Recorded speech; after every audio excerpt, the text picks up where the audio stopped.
Kakayanin ko tol na makatakas sa kanila tol.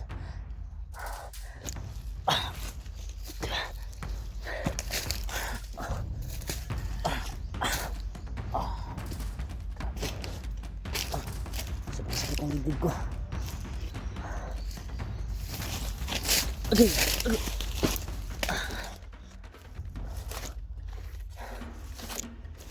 Pinagtulungan ako nila tol.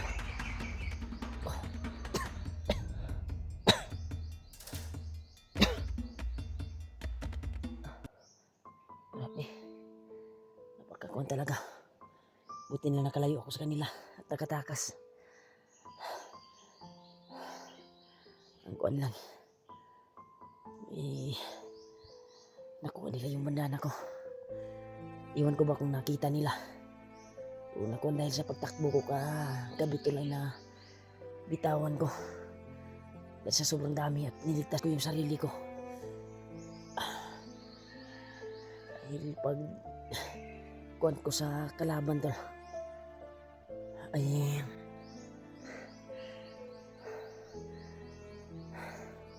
yung natapon ko yung kuwan ko tol. Pagpalo ko sa kalaban yung bandana ko natapon at sa sobrang dami nilang hinabol hindi ko napulot at tumakbo ako papalayo. Iwan ko ba kung nakuha ba nila or nakuha, pero pipilitin ko makabalik doon tol. Akasin ko muna yung kuwan ko tol, yung pakiramdam ko dahil maraming orasyon na nakadapo sa katawan ko. 3 commander tol yung nagkuhan sa akin.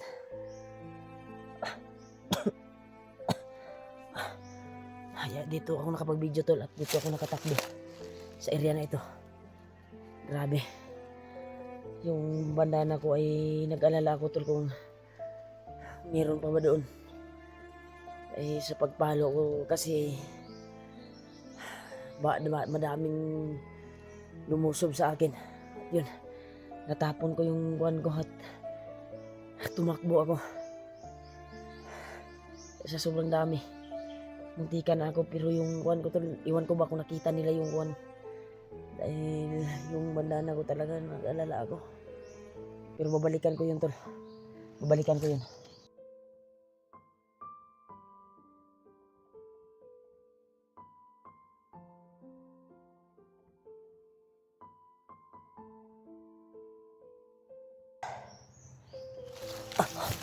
Pilitin tayo makalayo dito sa area na ito.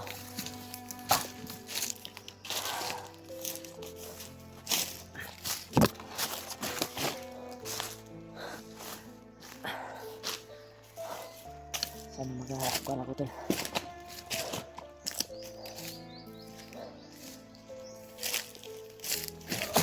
Pagdi.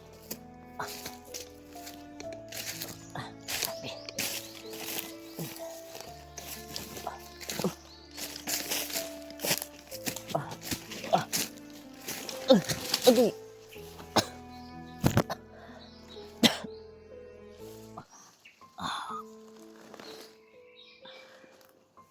Di ko kaya maglakad. Dahil siguro to sa ginama na orasyon sa akin. Parang naramdaman ko yung nung natamaan ako ng malakubra na orasyon. Sino kayang commander na yan? Parang mga bagong commander to na sumagupa sa akin. Okay. Grabe. Makakuan talaga. Alala ko sa bandana ko tol. Sana makakuha nila pero palagay ko tol hindi nila yun mamakan. O hindi lang sana natapon pag paalo ako sa mga kalaban. Kasi 3 commander yung kuhan sa akin tol, patungo sa akin para upang huliin ako. Tumakbo ako papalayo upang makatakas lang sa kamay nila dahil ang plano talaga nila na patayin at tudasin ako. Wala na silang pakialam kung anong gagawin nila. Ang nila plano ay patayin ako. Ang kuwan ko na nag-alala ako sa bandana ko tol. Dahil kasi yun sa pagkuwan ba, nabunot ko sa ulo ko nung pagpalo ko sa mga bandido. Pilit akong hinawakan at At yun na bitawan ko. At mapalapit ng 3 commander na gusto akong tudasin. Kaya nagmamadali ako na makatakas at plano ko sana balikan yung kwan ko, pero napuruhan ako sa orasyon. Pero pipilitin ko tol na makita ko ulit yun at mabalikan ko yung area na dinaanan ko kagabi. Grabe, pinambagan ako doon sa kung saan ako nagpapahinga tol. Hindi ako nakakuan talaga, pero babalikan ko yun tol, yung area. Kailangan magpapalakas muna tayo sa ating katawan muna. Ang kaso lang hindi tayo makuan yung sarili natin dahil yung kuan talaga yung banana ko. Kailangan ko makuha. Paki-share ng video ko tol kung sakaling makita nila yung banana ko ng mga kasamahan ko, dahil sigurado ako na hindi yung mapulot ng mga bandido na yun. Sana ay matagpuan nila at makita. Pero may plano yun sila tol upang makuha, dahil yun yung target nila. Baka ipasok naman nila sa kung anong bagay. Kuwito na po nilag kahoy siguro to ba. Ay di ito nila basta-basta nga magunitan. Pero kung si Commander Bagnot ang muhawak ato, sigurado may pangontrol si Commander Bagnot ato. Papawalang bisa. Okay. Nakaramdam pa rin ako ng init ang katawan ko dito tol. Sumusunod pa rin sila sa akin. Pipilitin ko makakuan tol. Gagaling tayo at nalakas. Kung hindi man tayo malalakas ay tatawagin natin si Lilo Ambo upang magkamot at manumbalik yung lakas natin, dahil yung bandana ko naiwan talaga kung saan ako inambos kagabi. Hindi ko na nabitawan sa pagkuhan ko yun na pagligtas ko sa sarili ko bitawan ko kasi hinawakan ako ng mga bandido. Biglang lumusog yung mga commander na gustong tumuda sa akin.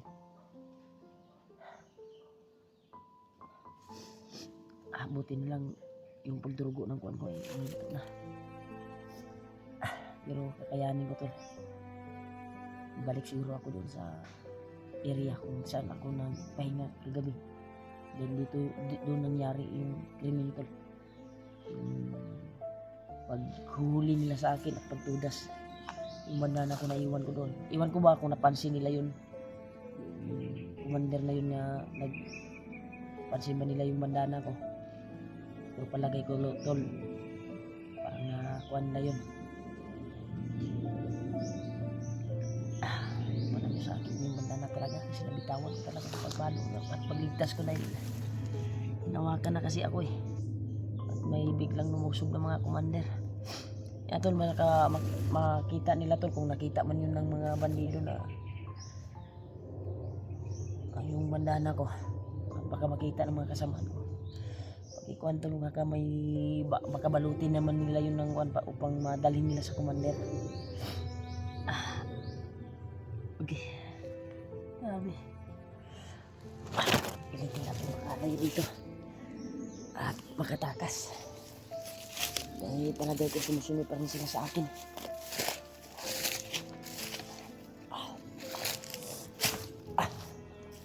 Grabe.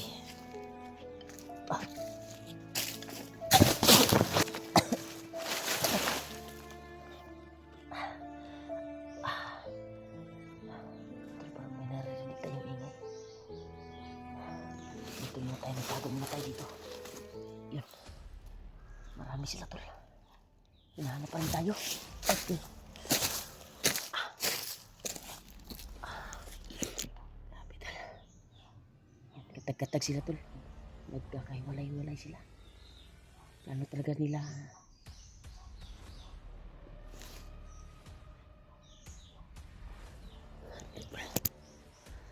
Hiwalay-hiwalay sila tol. Yan o. Marami sila.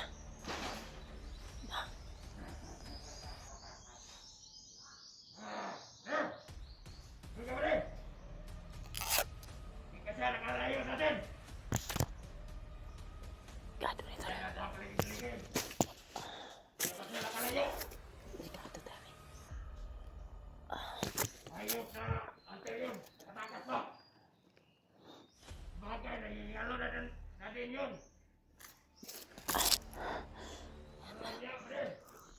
Marami talaga sila. Yung banana. Yung banana ko daw. Malikon, atoro tong malikon. Alam natin na babalikan niya yung iyang banana. Dito ka pikat. Ikaw mo, dito mo ba? Batayin mo iyang banana. Balikan natin yung banana tol, baka hindi pa nila nakita.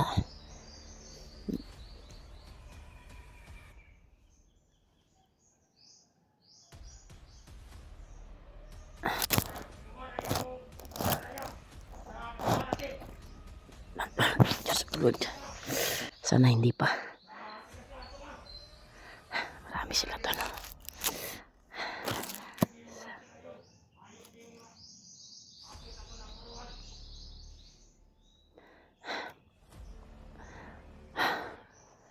Thank you Lord. Ano sila naman sa kabila tol? Yung ano?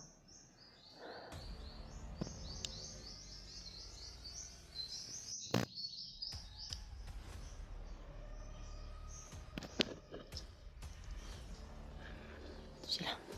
Nakawin sila tol.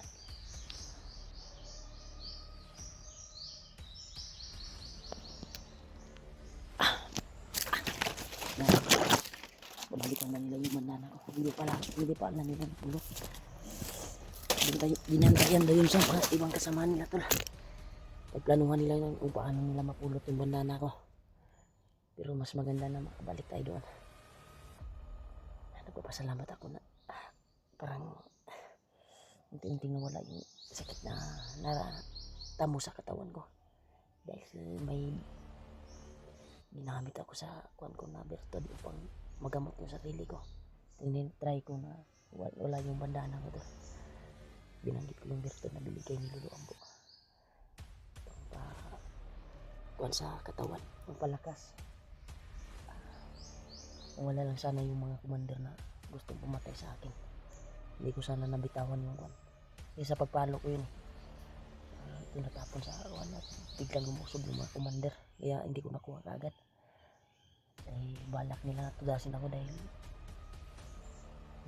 pinapakawalan nila yung orasyon na matindi talaga. At siguro buti na kinaya ko dahil siguro sa papalipad dasal ni Lolo Ambo nung nagritual siya upang yung nagbigay kami ng alay. Kaya dinagdagan din kami ng lakas na papalipad na basbas. Kasi naramdaman namin yun nung nagsama pa kami ni Julio at Julius. Kaya hindi ako napuruhan kaagad. Kaya nakatakas ako at nakatakbo. Kuwan lang, nag-alala ako sa kuwan. Balikan ko yung bandana ko. Dahil ang pakay nila ngayon at bumalik dun sila sa area kung saan ako na kuwan talaga na ambus. Saan ako na kuwan nila. Muntik na tudas. Kaya plano ko rin na sundan sila tol. Sana tol idasal niyo po ako tol na hindi ako makita nila. Dito oh. Marami sila tol. May balak sila na kuwan yung bandana ko. Baka kulito ng kahoy tol ba. Yung banana ko makuha nila yun. At ipasok sa smoke silupin luro. Para may lalagyan sila at dadalhin nila sa kanilang commander. I-report nila tong bagnot ba. Sana maabutan pa natin. Hindi muna tayo kuwanto dahil nandun sila, nagpapahinga sila tol. Nagpapahinga sila sa mga puno. Parang nag-meeting sila. Lah. Sumurun. May iyak tol.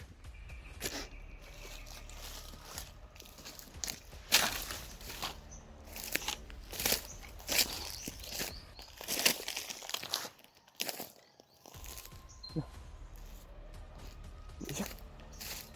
Sigaw dito papunta. Pero fokusan ko yung bandana ko tol na balikan ko. Ibat lang sa mata natin.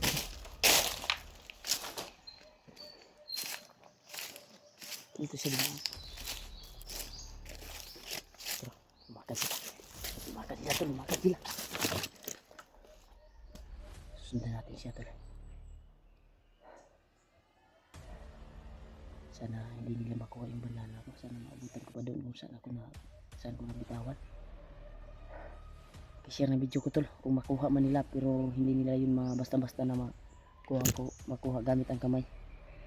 Ay kuan sila sa kahoy siguro yung gagamitin nila, kuwito na po nila ipasok siguro sa supot. Sigurado ako dahil hindi nila yun mahawakan tol. Kaya pag-share na video ko tol, baka may mga bandido sila makita na may dalang supot. Kung sakaling nakita nila at nakuha nila, ipasok talaga nila yun sa supot dahil hindi nila yun mahawakan. Kaya baka yung mga kasamahan ko tol makakita sila. Dahil dun yung plano ko ngayon, dahil hindi ako makasunod kaagad sa kanila dahil babalik sila doon kung saan ako nila nakalaban kagabi. Mga kasamahan nila yun, yung mga kasama na mga komanda, pero yung iba tinuldas ko yung pinalo ko sa bandana ko. Kaso lang bitawan ko yung bandana ko sa daming lumusob sa akin. Gusto na nila akong tudasin at patayin. Sinecure ko yung kuwan ko, sarili. Dahil alam nyo na tol, may anak din tayo. Nag-antay doon sa bahay. May pamilya tayo. Kailangan save natin yung kuwan. Yung alalang ko sa yung bandana ko talaga ay kuwan na, naiwan. Pipilitin ko mga bawi ko lang nakuha dahil yun yung dagdag lakas sa atin. Pero may lakas naman tayo tol dahil may mga kuha naman tayo sa ating katawan, mga libing, agresibo naman tayo ng balaw. Mga to alang ani mga kuha nato matuntun ko kaagad yung bandana ko. Diyos ko Lord, gabayan mo ako Ama, sana maabutan ko yung bandana ko.